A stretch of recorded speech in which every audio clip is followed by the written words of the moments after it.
Let's see what I bought this morning. Vietnamese pork sausage, pineapples, bánh chưng,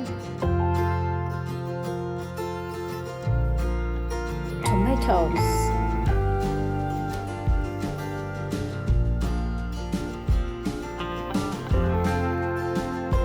fish,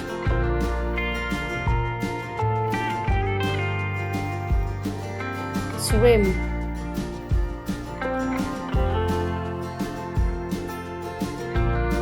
sweet potato leaves, amaranth.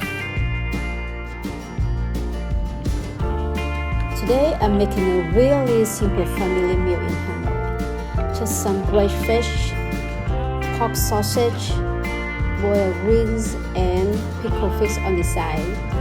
I love meals like this because everything feels so balanced.